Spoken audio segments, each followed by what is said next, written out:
warahmatullahi wabarakatuh. Di sini saya akan mempresentasikan hasil kerja kelompok kami. Dan ini adalah anggota kelompok kami.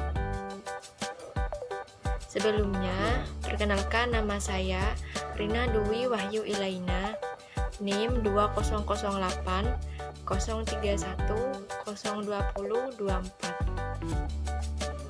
Di sini saya akan menjelaskan tentang materi bank syariah. Yang pertama, saya akan menjelaskan tentang pengertian bank syariah. Menurut Undang-Undang Nomor 10 Tahun 1998 maupun dalam Undang-Undang Nomor 21 Tahun 2008 dijelaskan bahwa syariah adalah aturan berdasarkan hukum Islam. Ketentuan syariah didasarkan dari hukum Islam yang dituangkan dalam suatu ketentuan yang dikeluarkan oleh Majelis Ulama Indonesia yang disebut Fatwa Dewan Syariah Nasional. Fatwa ini digunakan sebagai referensi dalam melaksanakan kegiatan bank syariah, dan menurut Undang-Undang Republik Indonesia Nomor 21 Tahun 2008, perbankan syariah adalah segala sesuatu yang menyangkut tentang bank syariah dan unit usaha syariah, yang mencakup kelembagaan, kegiatan usaha, serta cara dan proses dalam melaksanakan kegiatan usahanya. Pada dasarnya, ketiga fungsi utama perbankan atau menerima titipan dana, meminjamkan uang, dan jasa pengiriman uang adalah boleh dilakukan, kecuali bila dalam melaksanakan fungsi perbankan melakukan hal-hal yang dilarang syariah. Dalam praktik perbankan konvensional yang dikenal saat ini, fungsi tersebut dilakukan berdasarkan prinsip bunga. Bank konvensional memang tidak serta-merta identik dengan riba. Namun, kebanyakan praktik bank konvensional dapat digolongkan sebagai transaksi ribawi. Selanjutnya, saya akan menjelaskan tentang sejarah bank syariah. Secara mayoritas masyarakat Indonesia adalah Muslim, maka hadirnya bank syariah sudah menjadi obsesi banyak orang bahkan sebelum Indonesia merdeka. Sejarah mencatat Mas Mansur, Ketua Pengurus Besar Muhammadiyah periode 1937 sampai 1944 pernah menyatakan kalau umat Islam di Indonesia terpaksa menggunakan jasa bank konvensional karena belum memiliki lembaga yang bebas riba. Di tahun 1983, pemerintah Indonesia pernah berencana menerapkan sistem bagi hasil dalam berkreditan yang merupakan konsep dari perbankan syariah. Namun, 5 tahun kemudian, pemerintah menganggap bisnis perbankan harus dibuka seluas-luasnya untuk menunjang pembangunan. Dan tanggal 27 Oktober 1988, pemerintah pun mengeluarkan paket kebijaksanaan pemerintah bulan Oktober atau yang disebut Pakto untuk meliberalisasi perbankan. Nah, meskipun lebih banyak bank konvensional yang berdiri, beberapa bank daerah yang berasaskan syariah juga mulai bermunculan. Tahun 1990, MUI membentuk kelompok kerja untuk mendirikan Bank Islam di Indonesia. Nah, ini merupakan cikal bakal lahirnya perbankan syariah di Indonesia. Pada tahun 1991, bank syariah pertama di Indonesia yaitu Bank Muamalat pun lahir.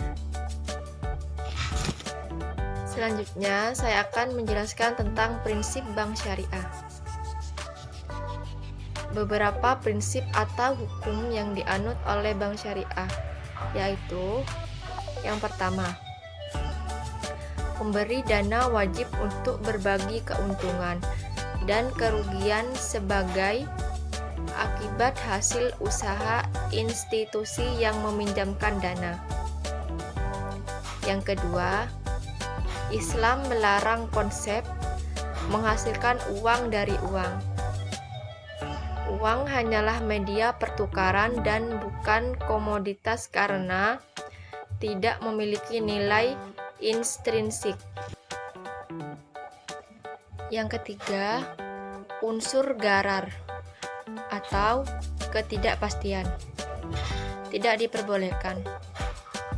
Kedua belah pihak harus mengetahui secara pasti hasil yang akan mereka peroleh dari sebuah transaksi. Yang keempat, investasi hanya boleh diberikan kepada usaha-usaha yang tidak diharamkan oleh Islam. Contohnya, usaha minuman keras tidak boleh didanai oleh perbankan syariah.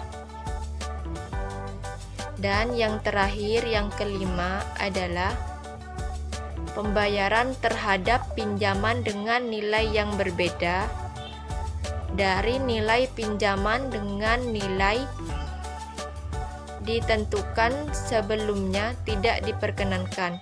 Selanjutnya, saya akan menjelaskan tentang prinsip kegiatan usaha Bank Umum Syariah.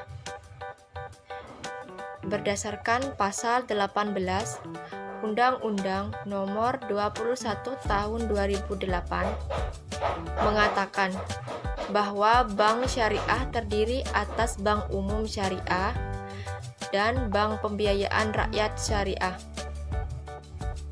Sedangkan pasal 19 ayat 1 Undang-Undang Nomor 21 Tahun 2008 dikatakan bahwa usaha kegiatan usaha bank syariah meliputi: yang pertama, menghimpun dana dalam bentuk simpanan berupa giro, tabungan, atau bentuk yang lainnya. Yang kedua, dipersamakan dengan itu berdasarkan akad waqiah atau akad lain yang tidak bertentangan dengan prinsip syariah. Yang ketiga, menghimpun dana dalam bentuk investasi berupa deposito, tabungan, atau bentuk lainnya yang dipersamakan dengan berdasarkan akad mudharabah atau akad lain yang tidak bertentangan dengan prinsip syariah. Yang keempat, menyalurkan pembiayaan bagi hasil berdasarkan akad mudharabah, akad musyawarah, atau akad lain yang tidak bertentangan dengan prinsip syariah. Yang kelima, melakukan pengambilalihan utang berdasarkan akad hawalah atau akad lain yang tidak bertentangan dengan prinsip syariah.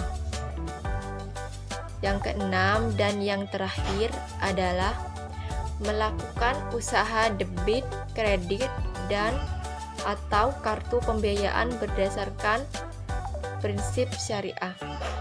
Sekian penjelasan dari saya. Jika ada kesalahan kurang lebih, mohon dimaafkan. Wassalamualaikum warahmatullahi wabarakatuh.